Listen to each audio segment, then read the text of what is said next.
الذين سبقونا أبتنوا من بالإيمان قمتنقول فإنوا بسحبا كيفين ولا تجعل وتاول في قلوبنا أبدا من غيرنا كنا للذين آمنوا قمتنقول بين ربنا كن يوم إنك أنا رؤوف رحيم كسورة الحشر آية 7 ستوي إذن لو لم يكن استغفار الملائكة ودعاء المولتابين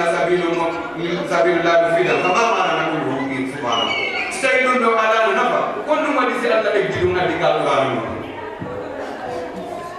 تبيتين ندو غدو حي سي ادو انا فوري كلام فوري لو انا فان باراي دي فوري اخرج مسلم وياتن ان عائشه ام المؤمنين يوم من عائشه ان رسول الله صلى الله عليه واله وسلم قال من مات ام المؤمنين عائشه في بينما مات كلام ما يدو وعليه صيام على نوي مكه كوركا سام عنه وليه هورنا محبته في مكه example tay mo jogi biddo gorko biddo makko gorko janoom mo akeno gon do yobata ko holno ko kama darbani beyti dum ni applica 100% si goddo so wali to mai himo jogi bippe ko biddo makko janoom yobata si tawi hino wonno ko yulal hino wonno kadi ko holal biddo makko woni ko yobata dum to e ngandi don kadi hay kama da wa nonno atunna wal jamaa be jogi peddi eskedo dorde mara ko proye wa akhraja muslim aidan an ibn abbas fi lige jaa rajulun ila nabi sallallahu alaihi wasallam ibn abbas ne ko qur'an wa jalalo wa qala ya rasulullah inni ma ila bi allah inna ummi ma atwala sawm biro am fatige gisse ino fami be korka sawm sali mo lewo ko afa akudi anha bi yobanaymu qala na'am kama kono woni fadilullah din allah ka de fadilullah ko nyamaade allah de hakku buri hannude an yuda de yobe e tabe konu wadi parce que si o yobani si o horna ko rete sabun bay o horna ma bala ni taw yeyi masdar on ko woni dum kadi ko masdar hadith ali di jetti den to ko onno ko tawi muslim de woni jidu tatabo deftere tatabere sen modelo temedere capande jogi ha e sen modelo temedere capande jogi ka babu wala usiyam bilmay rawa sa'd bin ibada sa'd fil lik wonde anna rasulullah sallallahu alaihi wasallam inna ummi mata sa'd inni won wagar kan la ben yumma inna ummi mata yumma ma ali wa alaiha nabiru afajiti anha an atika anha qala iti an ummika ko inni wonde ma yumma an fatige est ce que ni rimbi na ni mo dane est ce que non na baraji ni yanay baraji ni taw yeyo ne la ma ki iti an ummika rimbi dane sabunere ma donc ay kadi mon dum faawi laata sunan nisa'i jil deftere je gabere sengo de temedi de capande jombe tati baba fa gaadi sadaka al bayyi rawa abu hurayra filli jente mojja ko yi mo neddo mo tawata ma sunna wal jamaa ko bi mojja on faami abu hurayra filli anna rajulan qala lin nabi gorko ganna ngala sallallahu alaihi wasallam inna bi ma wa taraka malan wa lam yusif hal yakfar an tasaddaq anhu qala na o inni wonna ko an kandado o inni ben am mayi ko acci jawdi o wasiyaki jawdi ni o accini est-ce que si tawi mi tangi mo sadaka ni jaw si wadi wasike ni jawdi si mitin sadaka dum ko yamrande junubaji makko sabu dum qala na ndela ma dum woni ngandi baraji ko watte ka do ko goddo yi burkante tawa fu rewo on masdar do gadi ko say muslim jul don ji deftere jobere sen modero capande ji de tati babu fu sababi sadaqati dal mayit mi kitabu bi ba de yawda de tanon ni kan rawa sa'ad bun ibada sa'ad o filli ke kadi annahu qala ko sa'ad min wonde ma ko inni ya rasulullah wa ila allah sallallahu alaihi wa sallam inna ummi sa'ad matat wa yumma sa'ad yumma ko matat fa ayu sadaqat afdal ko hombo sadaka bul moɓɓere ko moɗana yumma onno ɓeyma ɗonno yumma ɓiɗɗo am yani ɓeymo nelaɗo maako qala almau nelaɗo maako ko ndiyam fa habara biiran wa qala hadihi li ummi sa'd o waɗi woynu o inni ndu woynu ɗo kodi ummi sa'd ko ummu sa'd mi waɗa ni fiiɗu ɗo ko fiiwu Musa ɗum waɗen baraji kala man yarɗo ɗo ko yo tawoy baraji ɗin ko yo taw ko Musa masdar o gonto woni kasunan abi Dawuda on deftere ɗiɗaɓere sengo ɗerol temedere capanɗe tati on no numéro 681 ka baabu fadail sakil mal wallamu fi qawli li misal ilaamu kaynugol ɗo makko ha ɗonno ɗum ɗo ko li misal hiya laamul ihtisas ko laamu kon laamu ɗo hino tindini ndu woynuɗo kala mambaraji kaɓe ɗo ɗon ko hino hertoran ɓeydu makko nadiru qawli taala innama sadakatu lil fuqarai hande ko hande sadakaji ɗin ko waasuɓe wa hiya dalatun ala aljihati allati tusrafu fiha sadaka laamongo tindini ɗon woni misal ko hombo wona e waɗanede ndu woynu kono innama sadakatu lil fuqarai o laamu ɗo gonɗo kañ kadi yirti ko wonnema ko itto ko waasuɓe ɓen hande waɗanede sadakaji ɗin walaysa min abilillah ma tasutara rafiskala wona laamu ko innete ko innuman koɗo ko inanna dabdulillah waɗani allah ɗum fa inna allaha yahdi lil taqarrub ɗum ko fi ɓattuno laamu ɗini ɗi seeɗi si en ndaari e nder ko janngeten ko e sonno e nder gurna meɗen ɗan si woni goɗɗo ka juulanteɗo si woni fure waalide ko honɗum innete nahnu naqulu ani salata alal mayit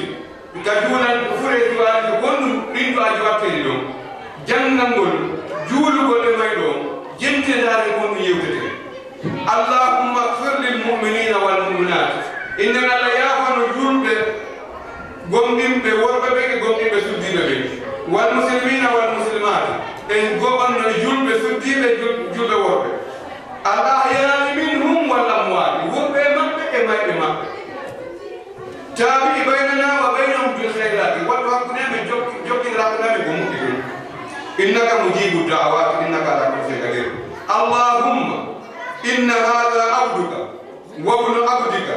wa ibnu amatika nazala bika wa anta khayru manzulin bihi allahumma inna la na'lamu minhu illa khayran wa anta a'lamu bihi minna allahumma in kana musinan fazid fi ihsani wa in kana musian fatajawaz anhu waghfir lahu ko mahallul kalam meɗen ko ɗo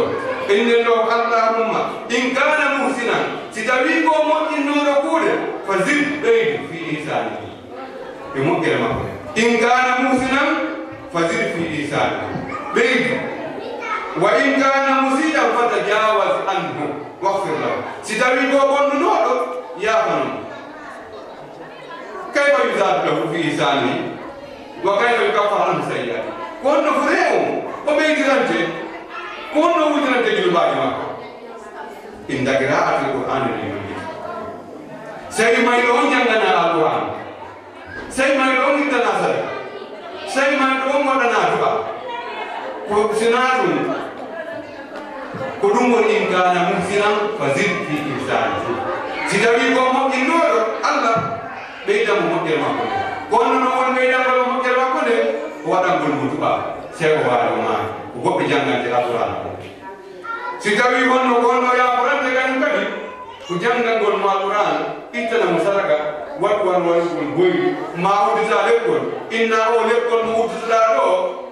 a waɗi e inde babay maɗa ma inde biro maɗa ma yaha hajju inna mi yehi hajjangol babay an ma mi yehi hajjangol biro an ɗi baraji wonɗi ka hajju yo taw biro an yo taw baba yo gurubaji ko joginoko yo allah yafano kono in kana muhsinan fazid fi ihsani wa in kana musian fatajawaz anhu waghfir lahu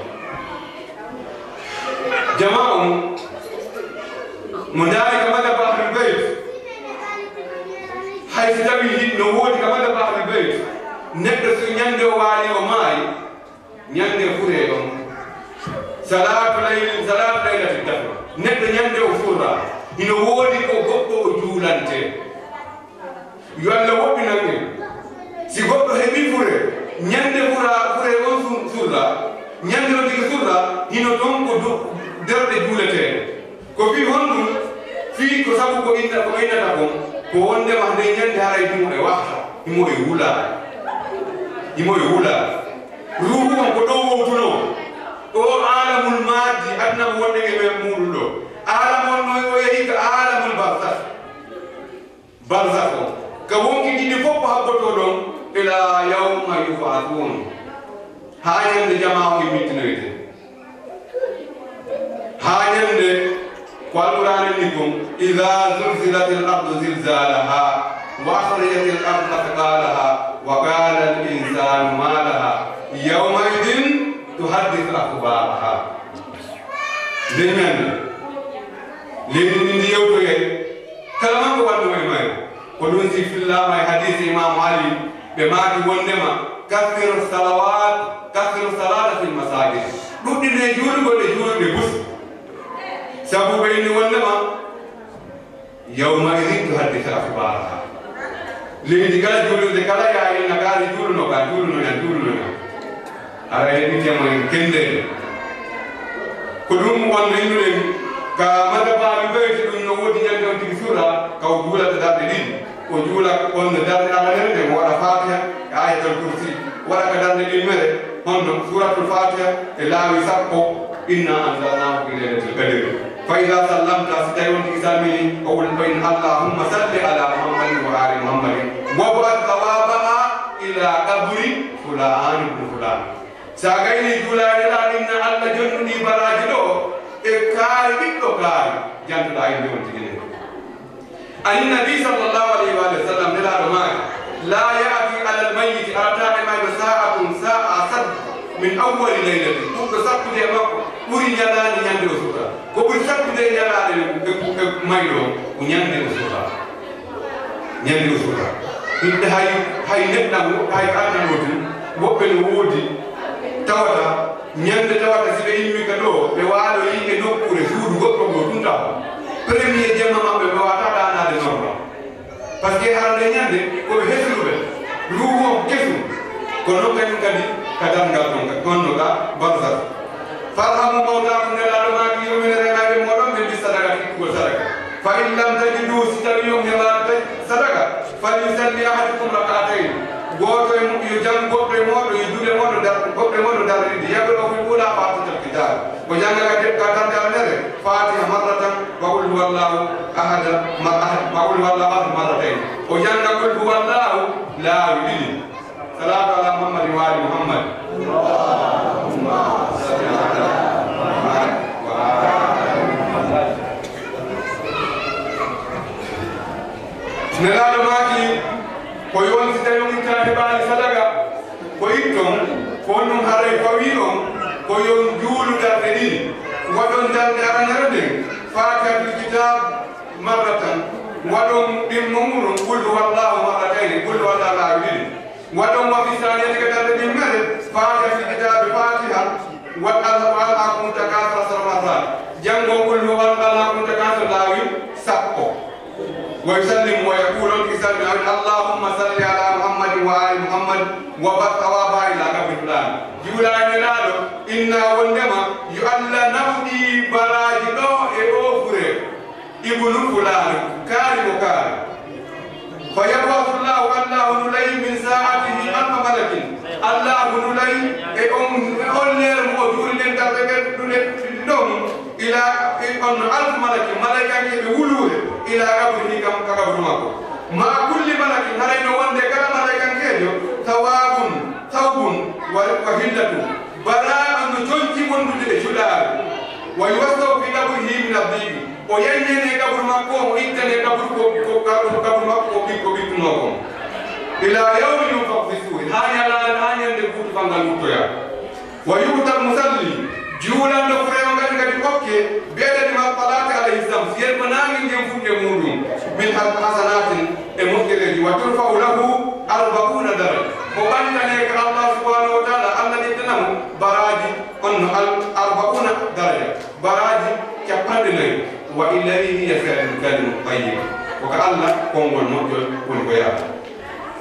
وفي بعض الأحاديث في الله ما يوجد حديثان أنه إذا تصدق الرجل سنده بالتصدق بنية الميت عنده نده فريق ميدو أمر الله والله يمري رئيسنا جبريل أن يحمل إلى قبره 70,000 ملك كاو نبا